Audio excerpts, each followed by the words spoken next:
एक एव हि भूतात्मा भूते भूते व्यवस्थितः एकथा बहुवा चैव दृश्यते जल चंद्रवत्। एक ही चंद्रमा जल में बहुत प्रकार की प्रतीत होता है। ब्रह्मविद्या उपनिषद का यह श्लोक एक परमात्मा की सर्वव्यापकता की इंगित करता है, जो मनुष्य के सामने ही होता है और होते हुए भी दिखाई नहीं देता है। और मित्रों, इसी भाव को संत कबीर ने अवधि में कुछ इस प्रकार कहते हैं, कस्तूरी कुंडल बसे मुर्ग ध्रुड़े बन माही, ऐसे ही घटी घटी राम है दुनिया जानत नाही। यानी हिरण की नाभि में कस्तूरी होती है, लेकिन उसकी गंध से व्याकुल होकर उसे जंगल जंगल तलाशता रहता है। वह जानता नहीं है कि वो खुशबू जो है उसके खुद की उसकी नाभि से आ रही है। और इसी प्रकार हम इस संसार के कण कण में परमात्मा व्याप्त है। लेकिन मित्र, दुनिया यानी हमारा जैसे अज्ञानी उसकी तलाश में इधर उधर भटकते रहते हैं। ईशोपनिषद में भी ऐसा ही कहा गया है, ईशाभाष्यम इदम सर्व याक्तिंग चीता जगत्यांग जगत। यानी संसार में हर तरफ सिर्फ परमात्मा ही है और कुछ भी नहीं है। हम आपके सामने भारतीय तत्व ज्ञान की व्याख्या प्रस्तुत कर रहे हैं कंटिन्यूअसली। और ब्रह्म विद्या के अन्यतम ग्रंथ कठोपनिषद पर हम अभी तक 7 एपिसोड आपके सामने प्रस्तुत भी कर चुके हैं, जिसमें मृत्यु के देवता यमराज बालक नचिकेता को परमात्मा के स्वरूप और लक्षणों के बारे में प्रवचन दे रहे हैं। अब हम आपके सामने कठोपनिषद की द्वितीय वल्ली आगे का हिस्सा प्रस्तुत करेंगे। यमाचार्य नचिकेता से कहते हैं कि सूर्य यथा सर्वलोकस्य चक्षुर्न लिप्यते चाक्षुष्य वा हृदयस्य यकस्तथा सर्वभूतात्मा न लिप्यते लोक दुखे न ब्रह्मा। अर्थात परमात्मा सभी प्रकार की कलमों से मुक्त है। समस्त विश्व की अखंड चैतन्य सत्ता मात्र परम ब्रह्म परमात्मा ही है, जो ही सूक्ष्म और निर्विकार और निर्लभ है। जिस प्रकार विशाल व्योम में एक ही प्रकाशक तेजोमय सूर्य देवता है, जो मनुष्य के नेत्र दोष के कारण मलिन अथवा दोषमय प्रतीत होने पर उनके नेत्र दोष से किसी प्रकार भी प्रभावित एवं लिप्त नहीं होता है, ठीक उसी तरह मनुष्य के बुद्धि आदि के दोष होने पर भी भीतर से स्थित ज्योतिषरी परमात्मा कभी भी दोषमय नहीं होता है। परमात्मा मनुष्य के शुभाशुभ कर्म तथा उससे उत्पन्न सुख दुख से लिप्त नहीं होता है। विशुद्ध चैतन्यमय स्वरूप परमात्मा संपूर्ण जगत से ओतप्रोत होकर भी उससे परे अर्थात अलिप्त एवं अलग रहता है। यमराज आगे कहते हैं कि यको वसी सर्वभूतांतरात्मा एकं रूपं बहुधा यः करोति तमास्थरस्थम यनुपश्यन्ति धीरास्तोयम सुखम शाश्वतम नेतरेसात्। अर्थात परमात्मा सच्चिदानंद की स्वरूप है। वह सत यानी सदा रहने वाला त्रिकालवधित चिरंतन सत्ता है। वही चित्त में स्थित चैतन्य स्वरूप है और वही मनुष्य को आनंद का कारण यानी आनंद स्वरूप है। वह एक ही अपने को अनेक रूप में प्रकट कर देता है। परमात्मा मनुष्य के भीतर हृदयाकाश में संस्थित है। विवेकशील पुरुष अंतर्मुखी होकर ज्ञान और ध्यान से अपने भीतर ही उसे देखते हैं, अर्थात उसका साक्षात अनुभव करते हैं। जो आत्मादर्शी ज्ञानी पुरुष अपने भीतर निरंतर उसका आंतरिक संबंध बनाए रखते हैं, उससे कृत होकर कर्म करते हैं और निरंतर निर्भरता से सुरक्षा, शांति यानी सुख भी प्राप्त करते हैं। जो मूढ़ जन अपने भीतर संस्थित परमात्मा से विमुख रहते हैं, वे सदा भय, चिंता, आशंका, अशांति और दुख से ग्रस्त रहते हैं। यमराज नचिकेता को आगे कहते हैं कि नित्यो नित्यानाम चैतन्य चेतनामैक्यो बहुनायो वेदधति कामान तमास्थंतम यानुपश्यन्ति धीरास्तेस्याम शांति शाश्वती नितरेशम। यानी कि धन्य है ये विवेक पुरुष जो संसार की भोग की क्षण भंगुरता और सारहीनता को देखकर अंतर्मुखी हो जाता है तथा अपने भीतर स्थित दिव्य आत्मदेव का साक्षात अनुभव करके कृतकृत्य हो जाता है, क्योंकि वो जानते हैं कि संसार के भोगों से आत्मिक तृप्ति नहीं होती तथा उनकी प्रलोभन से फंसकर मनुष्य जो है अपने शांति को खो बैठता है। अत्यंतिक सुख अथवा अखंड आनंद सदैव अपने भीतर से ही प्राप्त हो सकती है। इतनी बड़ी बात है। अखंड आनंद का स्तोत्र परमात्मा अपने भीतर ही स्थित है। परमात्मा की प्राप्ति होने पर ही संसार की कोई कामना शेष नहीं रहती तथा मनुष्य आत्मतृप्त हो जाता है। और यमराज आगे कहते हैं, तदेतदीति मन्यन्ते निर्दस्यम परमं सुखम कथन्तु तदिजानीया किम जानती विभाति या। अर्थात नचिकेता ने ज्ञानी जन द्वारा परम शांति का वर्णन ध्यानपूर्वक सुना, किंतु उसकी मन में यह जिज्ञासा शेष रह गई है कि वो स्वयं उसे कैसे जान ले, क्या तत्व प्रकाशित होता है तथा उसका अनुभव कैसे होती है, परमात्मा का साक्षात्कार कैसे होता है।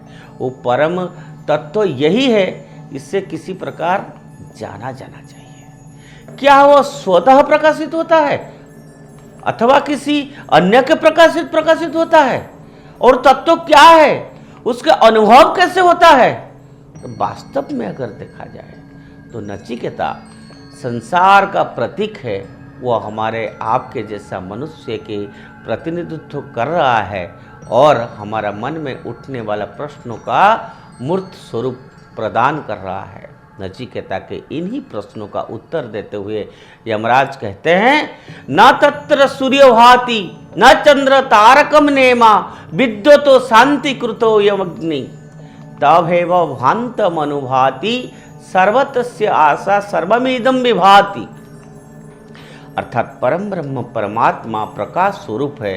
परमात्मा एक सूक्ष्म दिव्य प्रकाश है।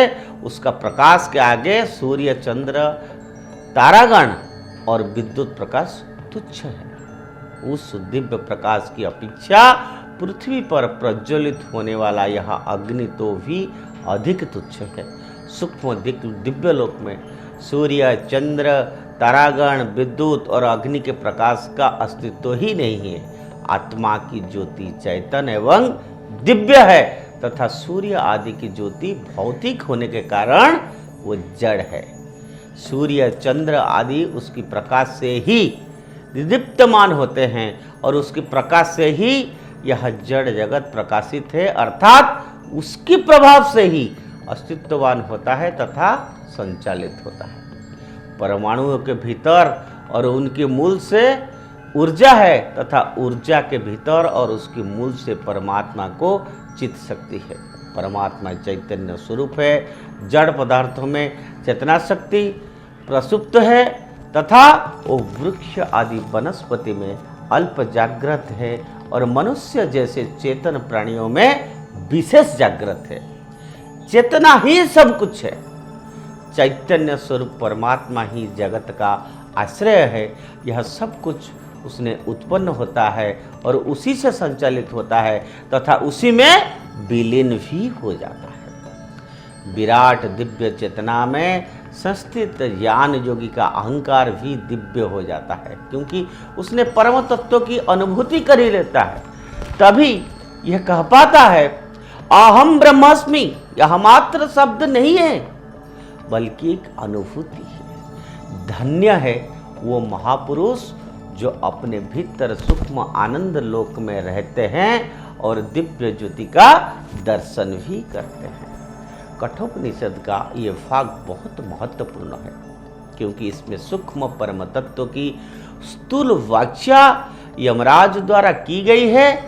इससे आप सब बेहद ध्यान से सुनिएगा। मैं बार बार कहता हूँ, ये कठोपनिषद की द्वितीय अध्याय की तीसरी वल्ली है, जिसमें यमराज कहते हैं ऊर्ध्व मूलो वाक्य शाखः ऐसो सत्यः सनातनः तदेव शुक्रम तद ब्रह्मा तदेवामृतमुच्यते तस्मिन् लोका श्रिता सर्वे तदु नात्यति कच्चन ऐसद्वे तत्। अर्थात यह संसार एक अस्वस्थ वृक्ष के सदृश है, किंतु इसका मूल ऊपर की और तथा शाखाएं नीचे की तरह होता है।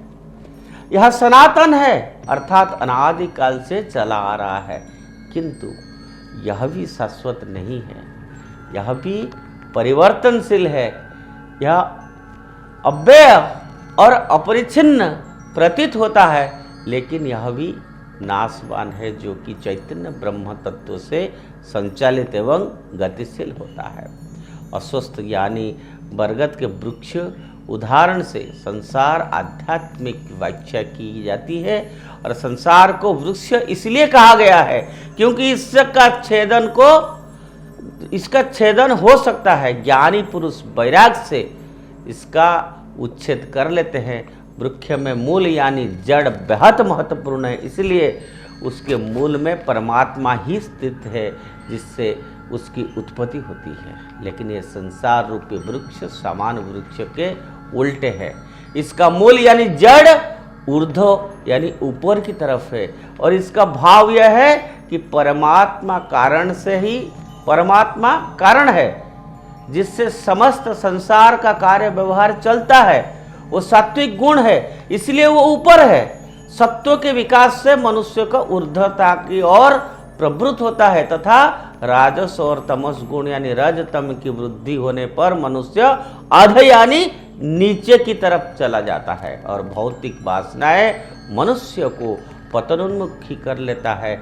जिस प्रकार वृक्ष में शाखाएं, पर्ण, फल आदि उसका विस्तार करते हैं, उसी प्रकार लोग नाना पदार्थ और प्राणी संस्कार का विस्तार करते हैं, और वास्तव में ब्रह्म ही संपूर्ण ब्रह्मांड का मूल अर्थात कारण है, और इसमें ओतप्रोत है। ब्रह्मा ही ब्रह्मांड में व्यस्त है, और कठोपनिषद में ही इसी तरह से श्रीमद् भागवत की दूसरे, तीसरे, चौथे और 15वें अध्याय तथा छांदोग्य उपनिषद के 6ठे अध्याय, ऋग्वेद और श्वेताश्वर उपनिषद के 6ठे अध्याय के 6ठे श्लोक में संसार वृक्ष की चर्चा है, जो उल्टा खड़ा होता है, यानी ऊर्ध्वमूलम अधः शाखम। यमराज आगे नचिकेता से कहते हैं यदिदं किंच जगत्सर्व प्राण एजति निःसूतम महद्भयं वज्रमुद्यतम य एतदि दूर मृतास्थे भवन्ति। अर्थात परमात्मा के भय अर्थात अनुशासन से जगत चक्र चलता है। जैसे किसी शासक के ऊपर उठाए हुए वज्र या शास्त्र को देखकर अनुचर कर्मरत होता है, परमात्मा की प्रच्छन्न माया शक्ति अथवा प्रकृति का एक कठोर विधान है, जिससे मनुष्य अपनी अल्प बुद्धि से ही नहीं जान पाता है, तथा जिसके द्वारा मनुष्य को उनकी कर्म के अनुसार सुख और दुख अथवा पुरस्कार और दंड प्राप्त होता है। परमात्मा की विश्व व्यवस्था के निर्माता और अतिक्रमण नहीं हो सकता है। जो परमेश्वर की तेज और प्रताप को भली प्रकार समझ लेते हैं, वो ये ज्ञान योग द्वारा अमृत अर्थात समस्त भय से मुक्त तथा आनंदमय हो जाता है। और यमराज आगे भी कहते हैं भयाध याग्नि स्थपति भयात तपति सूर्य भयादिंद्रियश्च वायुश्च मृत्युर्धावति पंचमः। विश्व की परम सत्ता का एक परम ब्रह्म परमात्मा ही है। उसकी प्रताप से अग्नि में दहकता है तथा सूर्य में तेज है। इंद्र वायु आदि देव उसकी ही विभिन्न शक्तियों के प्रतीक है। यहाँ तक कि मेरे यानी यमराज के द्वारा प्रदान की गई मृत्यु जो विकराल प्रतीत होती है और प्राणियों का प्राण हरण करने के लिए मानव व्याध की भांति भगकर भी उनको कबलित कर देती है, वह भी परमात्मा के कठोर विधान के कारण ही प्रवृत्त होती है। जो विवेकशील पुरुष मृत्यु के स्वरूप को जानकर उसकी भय से भयभीत नहीं होता है तथा उसमें परमात्मा का दर्शन करते हैं, उसके लिए मृत्यु एक महोत्सव हो जाता है। मृत्यु एक विवेकप्रद गुरु है जो स्वयं को चैतन्य स्वरूप आत्मा मानता है।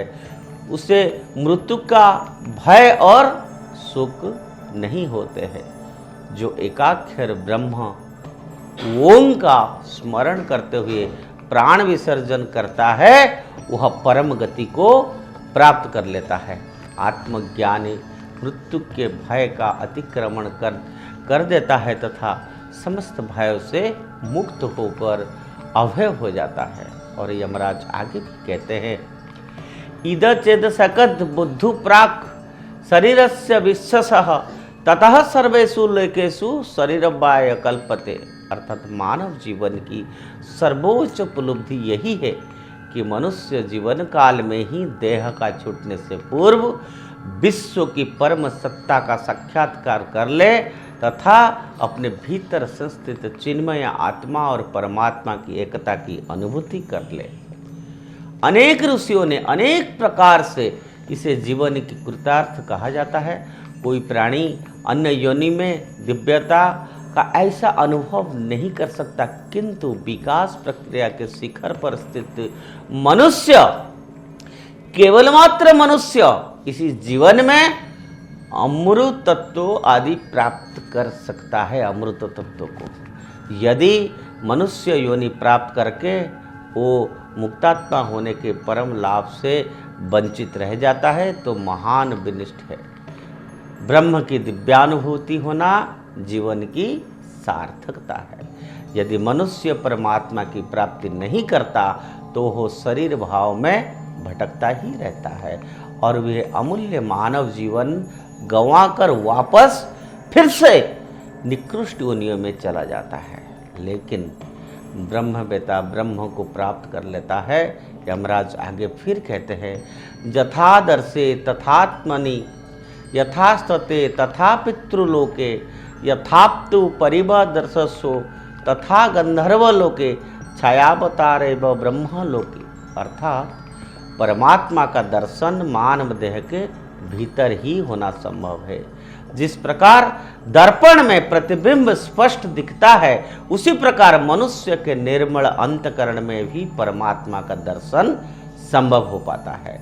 मनुष्य का अंतकरण काम क्रोध लोभ मद मोह राग द्वेष भय चिंता आदि सब प्रकार की विकारों से आच्छादित होने पर वह परमात्मा का दर्शन अर्थात उसका अनुभव नहीं कर सकता है। और हम बार बार कहते हैं कि शुद्ध और निर्मल अंतकरण परमात्मा का साक्षात करने में समर्थन ही हो पाता है। जिस प्रकार स्वप्न में कामनाओं से अनुसार अनेक प्रकार के कल्पित दृश्य दिखाई देते हैं जिनमें कोई सामंजस्य नहीं होता, उसी प्रकार सकाम कर्म से प्राप्त पितृलोक में ब्रह्म का अवस्थित अर्थात स्पष्ट दर्शन होता है। जिस प्रकार मलिन एवं चंचल जल में प्रतिबिंब स्पष्ट नहीं दिखाई देता है, उसी प्रकार गंधर्वलोक में ब्रह्म का दर्शन स्पष्ट होता है। ब्रह्मलोक श्रेष्ठ लोक है जिसमें आत्मा और ब्रह्म छाया और प्रकाश की भांति स्पष्ट दिख जाती है। मनुष्य का देह भी एक लोक है तथा इसके भीतर ब्रह्म साक्षात्कार के अनेक स्तर भी मानो अनेक लोक हैं। मनुष्य का चित्त भी एक संसार है जिसमें मनुष्य जन्म मरण पुनर्जन्म लोकांतरों तथा बंधन और मोक्ष का अनुभव करता है।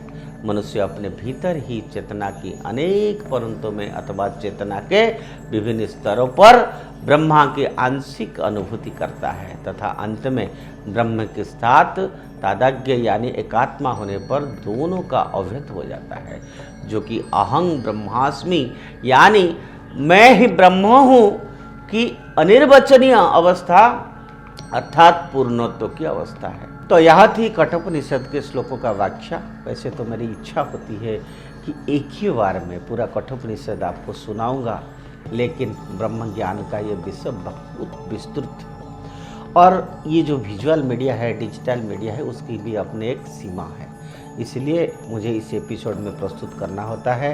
एक एक एपिसोड में आपके सामने ये विषय रखता हूँ और मुझे उम्मीद है कि आप इसको अन्यथा नहीं लेंगे। जल्दी ही मैं आपके सामने कठोपनिषद के आगे का हिस्सा मैं प्रस्तुत करूंगा।